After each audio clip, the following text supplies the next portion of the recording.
If you've ever felt that the questions that you ask yourself, that your chattering mind keeps on throwing your way, and the subsequent thoughts that come from that are just becoming overwhelming, then keep watching.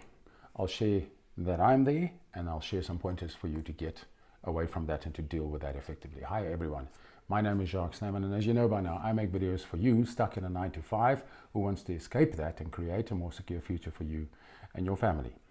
Okay, so the content today is all about the continuous chatter or the continuous stream of questions and thoughts that sit in the mind. Now, that is sometimes referred to as monkey mind, and that to me, in a simple definition or a simple understanding, is just simply that that is an out of control mind. I think the Buddhists will tell us that you just need to meditate and kind of discipline your mind if you want, and all of that stuff will go away. I, for one, am trying that, and I'm applying that, and I am meditating, yes, most definitely, but I'm still not at that point where I can actually say that I'm in control of what goes on in my mind. So for me, it is overwhelming. Just a little bit of a side story. Maybe this questioning in terms of me and my nature and where I come from is also something that I was either born with or that grew with me at a very young age. As a child, my dad, guys, literally used to farm me off to my grandfather when we had to go on a long trip. He would just say, enough already of all the questions. I would literally sit in between the two front seats on that little cubby or dicky in the middle between the two seats, and I would never stop asking questions. So my dad got kind of fed up with me and just farmed me off. Whenever we had to go on a long trip, he would farm me off to grandpa. So maybe my specific situation is that this is something that I was either born with or it's freaking old, and I just got to get over it and live with it. So that's my story. Guys, we all have busy minds. We've got to accept that.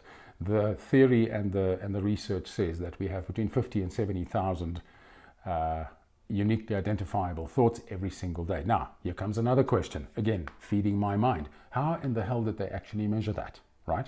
So please believe me, I will go and explore the science and try and figure out how the hell did they count this, okay?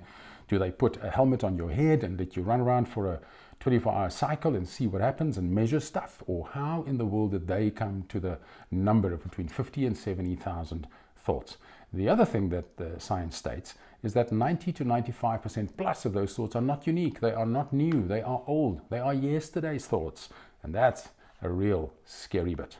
So this curse of the question and overthinking actually leads to a couple of things, guys. The first thing is overwhelm, as I suggested in the beginning. That's how I feel sometimes. I just feel overwhelmed by all these damn questions, right? It also leads to being unfocused. And it leads to you delaying stuff that you know you should be doing because it's just thinking all the time, or planning, or analysis paralysis. That's what it leads to. And it also leads to then procrastination. So how the hell do we get out of that? Just another interesting fact that I want to share with you. Although we all have those supposed 50 or 70,000 thoughts every day, here's another piece of science that says more than 95% of us human beings never ever really spend the time to question fundamental issues in life, specifically about the self.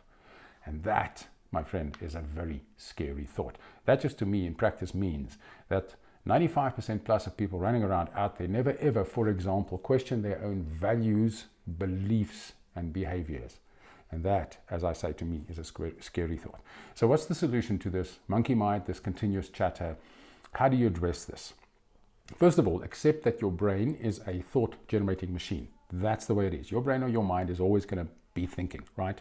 You cannot stop that. You cannot switch that off. You can calm that down, I believe, to a certain extent, but you can't stop it. That's the first thing. The second thing is, please accept that you are not your thoughts. These are just thoughts. And the third pointer is, just become the observer. In other words, instead of almost embodying these thoughts, observe them. Ask the following good questions, I think. The very first question, and this is with compliments from Byron Katie and Mel Robbins. That's where these questions come from. The very first question that Byron Katie says you should ask is it true, that thought or that question that you've got?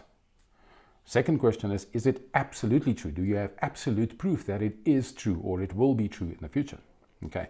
Third question is, how do you react or respond when you have that thought in your mind, when you have that thought as part of your belief system? That's the third thing. Go into that. And the fourth thing is, how would your life be if you didn't have that thought or that belief or that question? So that's something to contemplate. Ask those 4 questions, and then at the end of that process, just turn that thought or question or statement around into the positive. Okay, so make that an empowering statement. That's what Byron Katie says.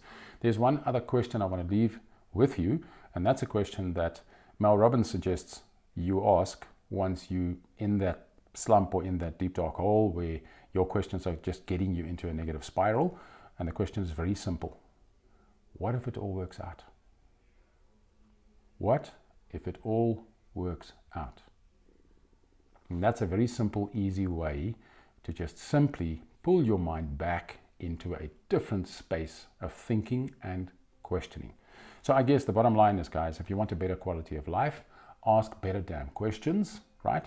So that's a process of learning, and if you apply these couple of pointers I've given you, I'm pretty sure you'll get to a place where those thoughts will become much more positive. And remember, this is a process, it's not an event. Okay, you don't do it once and then it's over. It's like brushing your teeth or exercising or walking or going to the gym. You do it every damn day, and you do it until you feel the shift. In the next video, I'm going to talk to you about a very practical approach, guys, to address some of your mindset issues. I've come across a very, very practical tool that I want to share with you next time around. So see you in the next video.